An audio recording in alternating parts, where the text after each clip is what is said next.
Who can afford anything in this economy, right? Well, I'm going to challenge you on that idea because 8 years ago, November 2016, is when I hit my first financial milestone that was really significant towards financial freedom. I paid off $72,000 of student loans.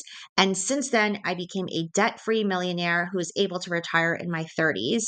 And I am here to tell you that regardless of who is in office, you can, in fact, reach financial freedom with the habits that I'm sharing with you. In the first video, if you listened to the first video of this two-part series, I shared with you the first couple of secrets. And in this video, I'll share with you those last few secrets that I shared with several hundreds of people on a recent speaking engagement. And I really, really hope that you will take notes and let me know in the comments what you plan to do differently with your financial future. If you like this content, check me out. I am Bernadette Joy, your millionaire mentor, and you can find more at crushyourmoneygoals.com. Okay. Now, hear me out on this. Does anyone know who this person is? Michelle Kwan. It's Michelle Kwan, right?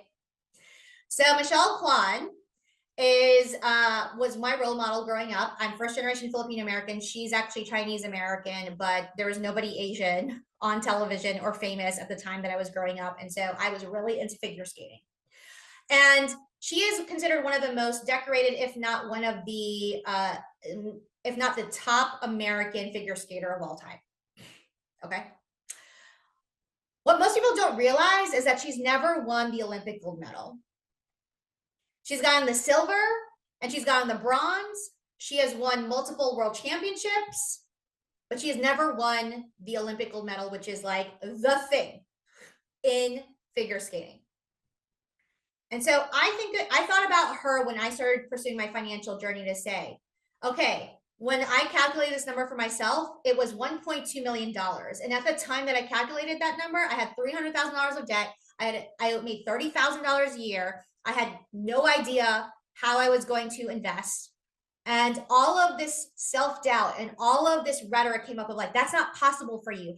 Like, don't even bother. Like, that's ridiculous. But instead, I thought about my idol, Michelle Kwan, and I said to myself, even though she never won the gold medal, does that mean that her entire career was worthless? Ta-da! If you like this content, please go ahead and check out my latest project. It's the Crush Your Money Goals book, and it will be available for purchase December, but now you can get it for pre-order and you can learn the 25 money habits that will help you save, invest, and plan for financial freedom the same way that I did and was able to retire by 40. Check it out at crushyourmoneygoals.com.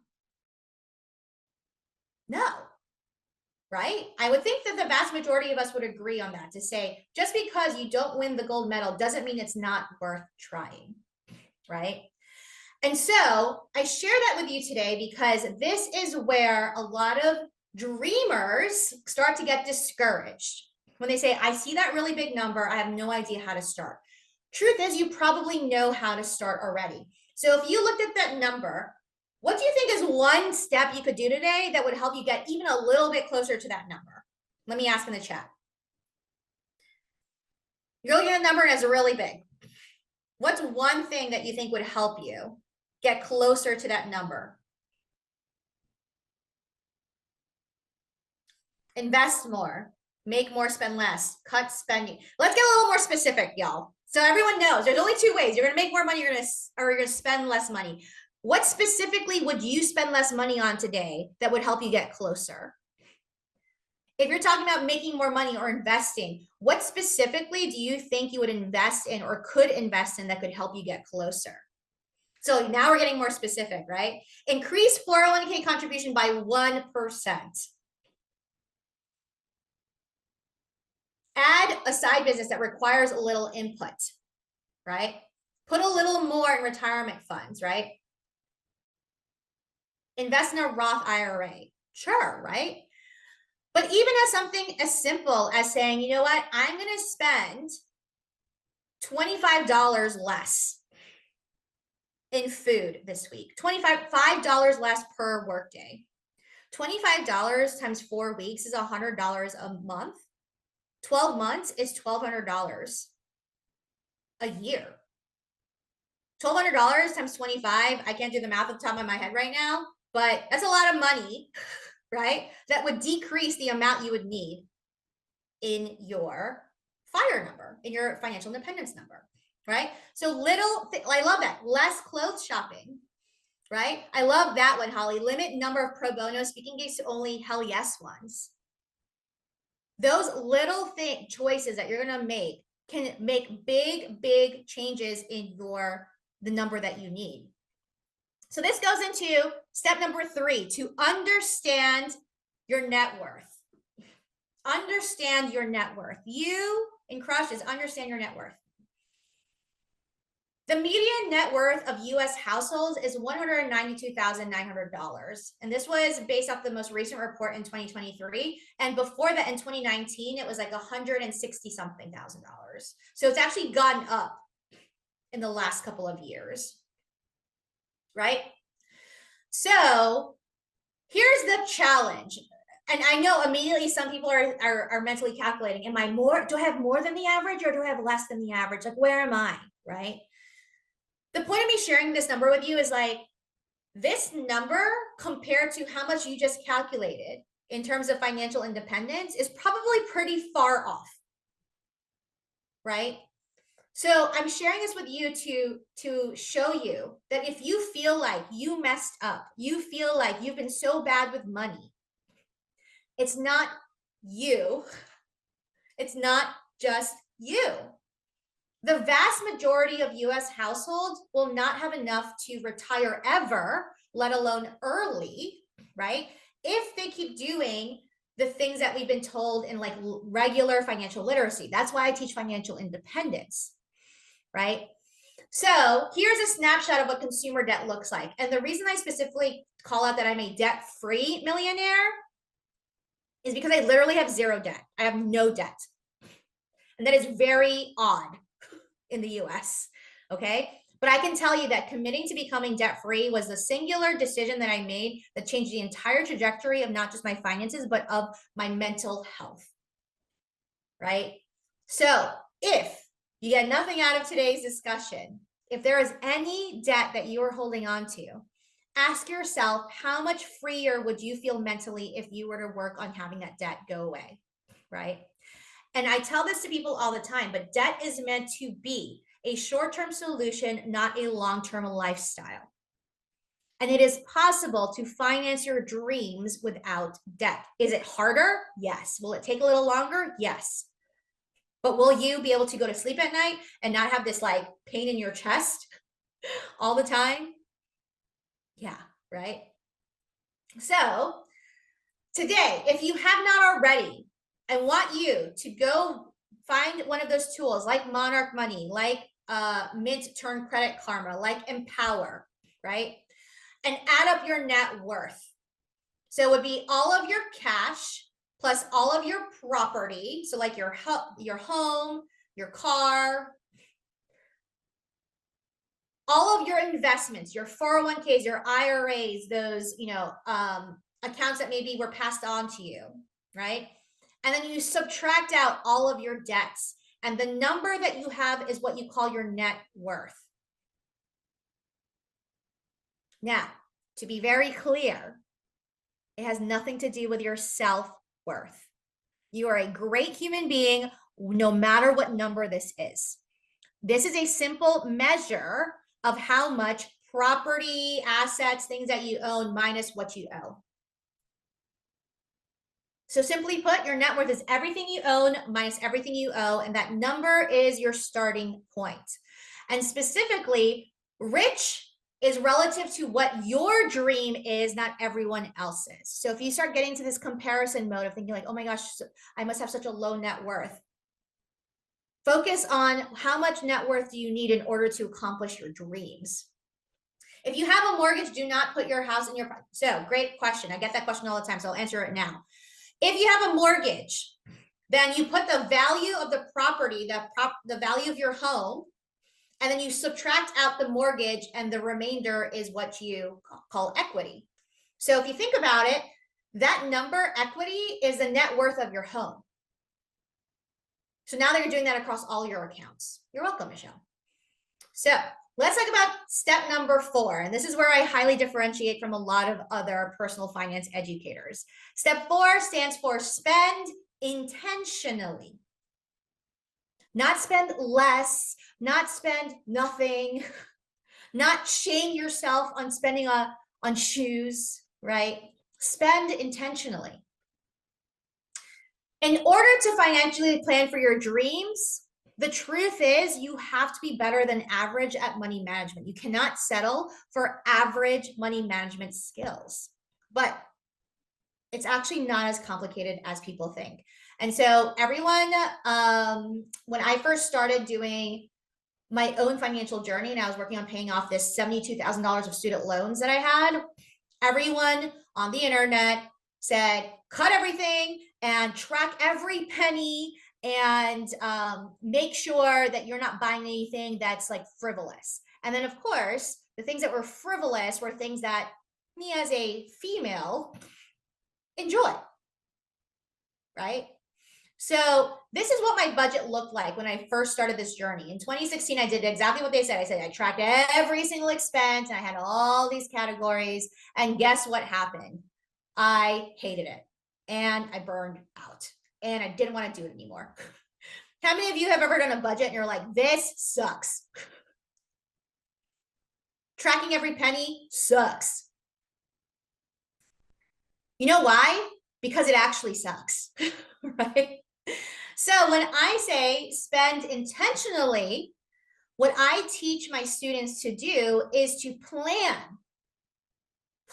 spend more energy planning rather than tracking. If you set intention first, then one, you're more likely to stick to it versus just tracking it after the fact. What good is it tracking it if you've already done it, right? But also, I only have 3 categories right now. And that's exactly what I teach all of my students. That's what you're learning today. I only have 3 categories in my budget, and it is so simple. It is strive, revive, and survive. Because I like rhyming things. You can call them what you want, but I like to call them strive, revive, and survive. And now if you look at my budget, this is like a real snapshot of my budget in 2024. You can see that here in 2016, my total income between me and my husband, so between the 2 of us, was around $7,000. Okay. But now, if you look between our survive and revive, we're still spending around like $7,000, maybe a little closer to $8,000. But the vast majority of our money is now going towards that strive bucket, which is helping me plan for my future, helping me get closer to that number, which is how I became a millionaire, was shifting the focus out of just surviving and shifting the focus into actually believing, can I actually survive? Can I thrive? When can I stop counting pennies, right? So here's what the categories look like. I want you to start today thinking about what can I do to stop tracking as much and start planning more. Strive is anything that helps you grow your net worth, right? So it's paying down debt. It's adding money to your savings. It is investing. It is any money you spend in a business, if you have a business, because you're investing into your business, anything that helps you grow your net worth, usually either adding more money or paying down debt. Then revive is everything that you like to do, but you don't need to do. So it's like traveling and hanging out with friends and eating out and all the things that makes life worth living. And then there's survive, which is what most people who are just playing the game and not winning the game are tracking. They're like getting their little spreadsheets and they're saying, how much did I spend on rent this month? Okay, check. How much did I spend on gas this month? Check. How much did I spend on utilities this month? Check. But let's be honest. Is that really moving you forward? Or are you just checking the box and just doing an administrative exercise, right? Versus getting to the point at which the things in your survive category are, for the most part, automated and intentional and planned, and then you can spend more energy not being so decision fatigued and focusing on the other two buckets. And the ratio specifically that I tell people to look for when you're starting out is 25, 25, 50. 25% on Strive, 25% on Revive, and 50% on Survive. And so your assignment today is to go back and look at your January budget and see, were you at 25% going towards increasing my net worth, 25% going towards things I want to do now, and I like my life, and 50% on Survive. If you're not at those ratios, it doesn't mean you did something wrong. The question to ask yourself is why? Why? And this is where I differentiate again from a lot of other people. I love working with dreamers like you because dreamers want to actually enjoy their lives, right? And so Revive, I get so on top of a lot of my students when they show me, they're like, Bernadette, look what a great budget I did. I did 50% Strive, and then I put everything else in Strive and Survive, and I did nothing in Revive. Look at me, I'm so disciplined. But you know what? Let me ask you, what do you think happens to the people who never put anything towards enjoying their life right now?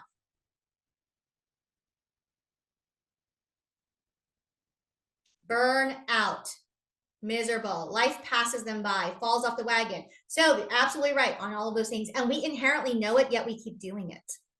And personal finance keeps teaching you that that's the way to be successful. Just don't do anything fun and just work and work and work and pay your bills. Now, we are here to live, y'all, right? So I always start people off with check your budget, get it down to these 3 categories, and then ask yourself, okay, half of my budget goes towards my basic living expenses, which is Survive, and the other half of my budget is split between loving my life now and loving myself in the future. That's the way that I think about it, right? So let's talk about our last step. Oh, before I say that, is once you look at it in January, ask yourself, can I try this? Can I attempt it for March?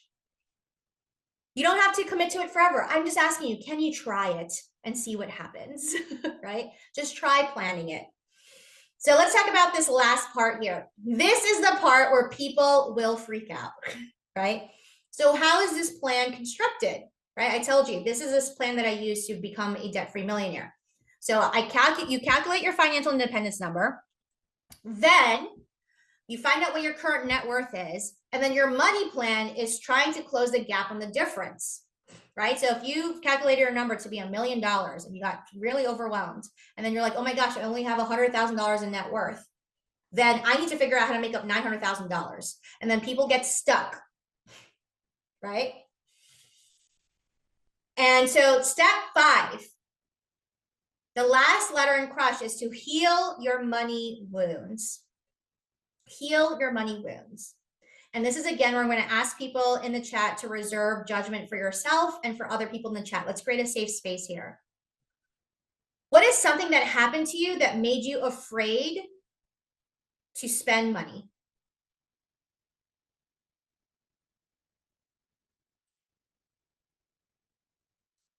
Lost a job, being employed, divorce,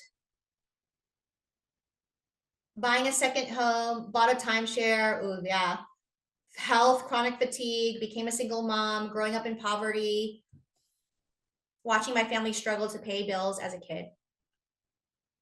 1, I can relate to a lot of those things. 2, I'm so grateful that you're willing to share that.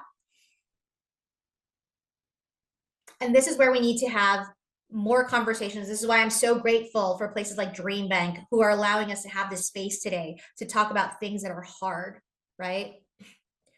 So what I learned as a money coach, and also because I have a psychology degree as well, right, is that there are 5 responses to money. In psychology, we usually learn the first 3, which is fight, flight, or freeze. I'm sure you guys have heard that before. Fight, right? It's like, ooh, I'm scared. I'm just going to punch back. Like, get out of here, fear. Flight is, oh no, I'm going to run away, right? Freeze is, this is what I also, we can refer to as analysis paralysis. I don't know what to do, so I'm just going to stand here and do nothing, right? But there's 2 more responses that I've learned that people do when it comes to money. Fawn, which is a trauma response that uses people-pleasing behavior to appease what they feel is kind of threatening them and then avoid conflict. So what I mean by that is there's a lot of times where people say how many of you have maybe done this before? You are feeling like a mess inside, but you show up every day, going to work, going to your family, going to your friends, being like, everything's okay. Everything's okay. I don't want anyone to think that something is wrong with me, or I don't want anyone to have to worry about me. So like, I'm gonna pretend like everything's okay. That is probably really exhausting, right? And then the last one that I often see is that freak out, right? And to enter into a period of irrational behavior, right? And so when they feel that sense of fear around the money, right? Instead of like fighting, it's like, it might be as something as little as like, oh, my freak out is going to be, I'm going to like binge shop on a bunch of stuff that I know is going to end up on credit card bills. Or it could be lashing out at a partner because you guys don't agree on money and you think it's them not understanding you, right? Here's what I'm going to say. All of these fear responses are valid. All of these fear responses are valid. Do not feel bad if you have employed any of these fear responses. But which one of these 5 do you think is going to actually help you get towards financial independence? Which one of these 5 do you think would be the one that would help you get towards financial independence?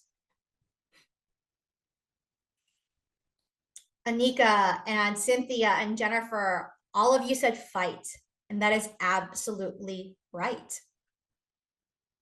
We literally, and I'm going to say this especially for those of you who have grown up in situations where you have had these traumatic things happen to you in money, whether it is losing a job or getting divorced or suddenly becoming a single mom or any of those things.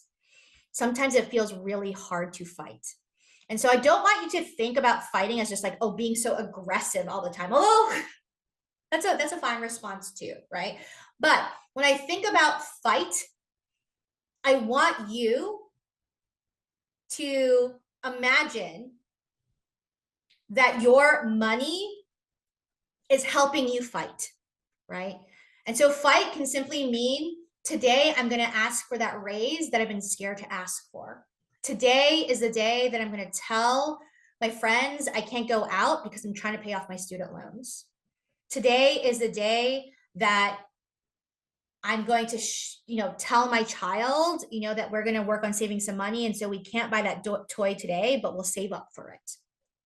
So let me ask you in the chat, what would be a way that you would fight? What would be a way that would feel like I'm fighting today? Janelle, I love the Beastie Boys reference. Thank you. So yes, pay myself first, get educated, going for a promotion I said I didn't want, right?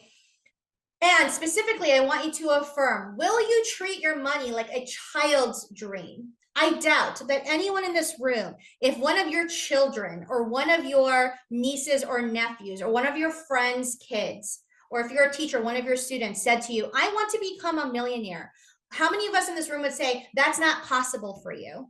Don't even think about it. Don't even try. None of us. I would think that none of us would say that. Yet we're all saying that to ourselves, right? So I'm going to ask you today, are you going to treat your money like a burden, which is heavy and something we just have to do and just feel like a weight on our shoulders? Or can we start today to think of our money as a tool to help us with our dreams and to honor it? To honor it and say like, you know what? Money that came into my bank account today, I'm going to try my best. I'm going to try my best. I'm not going to do it all the time. I'm not going to be perfect all the time. I'm going to try today, right? And so I'm going to share with you, there's 2 of my students right now. One of them, she said, it really made me feel on top of the world knowing that you were hopeful and excited about my finances. This is the best feeling ever. And it gave me so much encouragement for the future. I'm going to get to work on the list of action items. So I meet with my students one-on-one. And this is the first time that she heard someone else being excited for her, right? And so one of the things I would recommend for you is that, if you're not excited about your finances, who is a cheerleader for you that can make you feel excited and make you feel hopeful about what you can actually accomplish? And then this is one of my favorite human beings on earth. Her name is Carla. She has been one of my longtime students, and she has a son. She's a single mom with a son with special needs, and she paid off 6 figures of debt. And we realized, and I learned that why it was so challenging is because there was so much trauma that she had to process in order to get to paying down debt. And so she taught me a lot about how the conversation we need to have in personal finance is not just about the math. It's also about respecting people's mental wellness. So here is what we've covered today, and we're coming up right on time. Here are the 5 steps of Crush. Take a moment right now to decide what is one action item and let me know in the chat that you're going to commit to. Are you going to curate your accounts? Are you going to go get a high yield savings account? Are you going to get rid of some accounts? What are you going to do in your curating? Are you going to reverse into independence? You're going to go back and get a more specific number than the one you estimated today. Are you going to understand your net worth? Are you going to get all of your accounts into one place and see what your total net worth is? Are you going to spend intentionally? Are you going to go and try to attempt to do a budget in March and see if you're at 25, 25, 50, strive, revive, and survive? Or are you going to fight today and acknowledge that you have gone through some really hard things? And what is one money wound that you are going to practice healing this year? Right? So in the chat, what is one action item you're going to take today? So I already see curate accounts, fight, plan my spending, consolidate my retirement accounts, resonating with freedom to choose well-being. I love that. Look at debt consolidation, curate. I love it. I love it. So I'm going to give you some resources, and then we'll open it up for as many questions as we can answer in like 2 minutes. So I run a boot camp every year. If you're interested in joining a future boot camp, you can grab this QR code with your phone. You can also go to crushyourmoneygoals.com, and the QR code leads you to my newsletter so that whenever I have new spots, I let my newsletter know. Don't worry if you didn't grab that QR code, it's here again. For those of you who asked, well, what tools are you talking about? Like, what tool do you use for your net worth? I have what I call my Ching checklist, and it has my 5 money tools that I use for every day, my 5 investing tools, 5 of my favorite books, all of which were written by women of color. And recently in 2024, 5 money videos if you're a video learner, 5 short articles if you're a reader, and 5 podcasts if you're a listener. I've given all of the accounts, all of the different types of ways that you can learn. So you can get the QR code there. And if you want to learn with me all year, when you grab that Ching checklist, you'll be on my Dollars and Desserts newsletter, where I share tips every single week for absolutely free. If you and I never meet or never work together, I still want you to get access to quality education, and it's in your inbox, and so you can grab the QR code there. Okay. I have literally 2 minutes. How many questions do you think I can answer, Genevieve? Like, what do you think would be a reasonable amount before we sign off? Yeah, if you want to answer maybe just 1 or 2, okay. I think that's great. Yeah. So I will answer, where does an emergency fund go? Great question. I put an emergency fund in a high yield savings account. And because it can earn a little bit of interest, and it's also accessible, but not so accessible that you can like spend it immediately. And then I'll answer one more question here. Do you still keep all credit card accounts open? It depends. Everyone's situation is different. Some people, we do end up closing the accounts because they're not able to stick to keeping them the balances free, and some people we keep them open because maybe they have something like buying a home. So it really depends on the situation, but I err towards having, I'm a debt-free millionaire. I have 2 credit cards, 1 business and 1 personal, and I have an over 800 credit score. So you don't need a lot of credit cards to have a good credit score, which I teach an entire class about. All right, so that, and I appreciate the comment. Someone said this is very different from what they heard before. I really hope that you got something beneficial out of this. And thank you so much to Dream Bank for having me today.